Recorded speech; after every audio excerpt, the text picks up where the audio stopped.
Narada continued, "They who yearn to attain a certain condition understand the good fortune of they who have already attained it. The gopis, who yearn to drink the nectar of Mukunda's lips, sing the glories of the good fortune of his flute." Sanatana Goswami explains that this is described in the Srimad Bhagavatam 10:21-9, where the gopis say, My dear gopis, what auspicious activities must the flute have performed to enjoy the nectar of Krishna's lips independently and leave only a taste for us gopis, for whom that nectar is actually meant. The forefathers of the flute, the bamboo trees, shed tears of pleasure.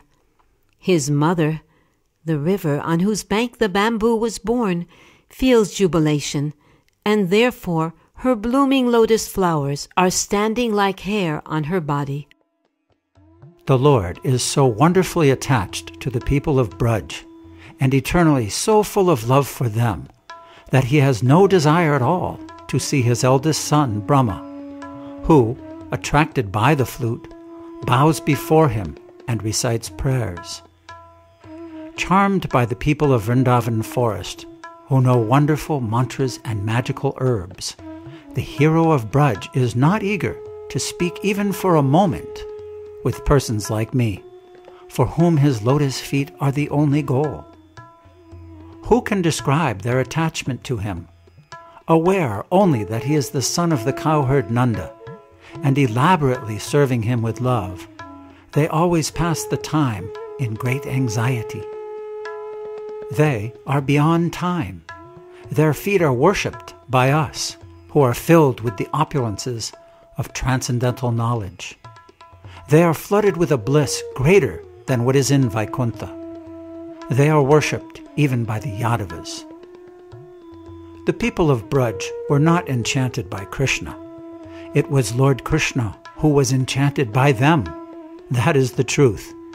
He even forgot his mission as the Supreme Personality of Godhead, and I had to somehow remind him.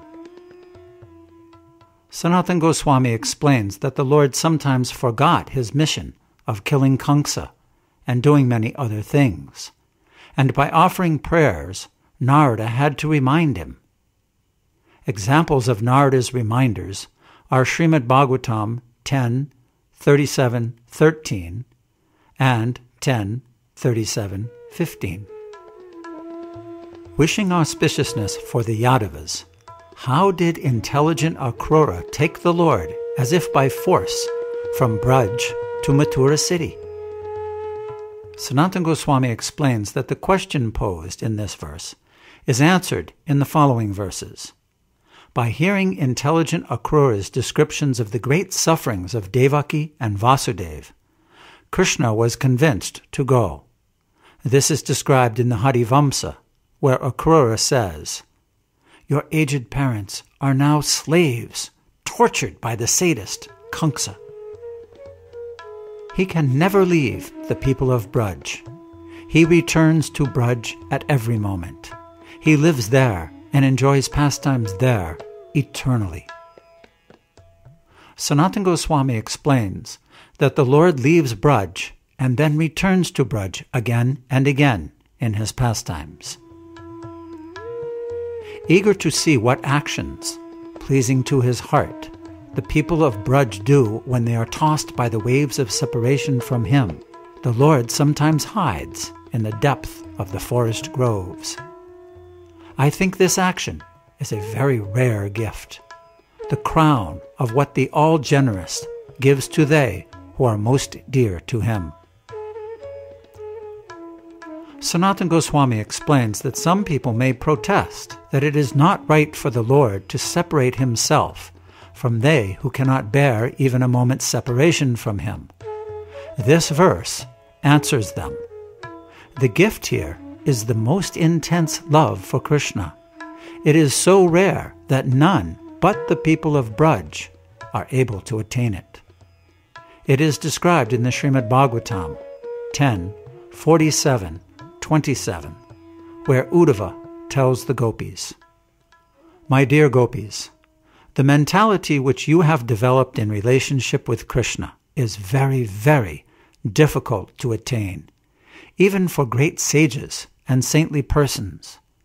You have attained the highest perfectional stage of life.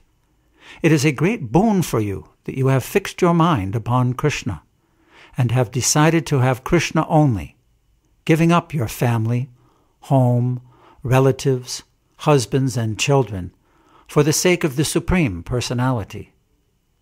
Because your mind is now fully absorbed in Krishna, the Supreme Soul, universal love has automatically developed in you. I think myself very fortunate that I have been favored by your grace to see you in this situation." Narada continued, "As the Lord enjoys pastimes in earthly Gokul, he also does in the spiritual Goloka. Any idea that one is higher and the other is lower is imagination only. Although he enjoys pastimes there with Sri Nanda and the others eternally, and without ever becoming tired, the Lord is not always seen by everyone in Brajabhumi." Sanatana Goswami explains that in Goloka, in the spiritual world, everyone sees the Lord always. In Gokula, in the material world, however, everyone sees him during a certain period at the end of Dwapara Yuga, but at other times, only certain people at certain times are able to see him. As in Vaikuntha, Garuda and the other eternal associates of the Lord are always present, so in Goloka, the Lord's eternal dear friends are always present. Sanatana Goswami explains that someone may protest. Nanda Maharaj and the other cowherd people are residents of Gokul in the material world. How can they simultaneously exist in Goloka in the spiritual world eternally? This verse answers that question. As Garuda and the other associates of the Lord stay in Vaikuntha, but at the same time are also present in the material world, so the cowherd people of Braj are present in the spiritual world and material worlds simultaneously. By their own wish, with the Supreme Personality of Godhead, the Lord of their life, they eternally enjoy pastimes in both places. Sanatana Goswami explains that the two places are Gokul in the material world and Goloka in the spiritual world. Adopting the same methods one uses to attain Sri Goloka, one may see the playful and merciful Lord in the material world.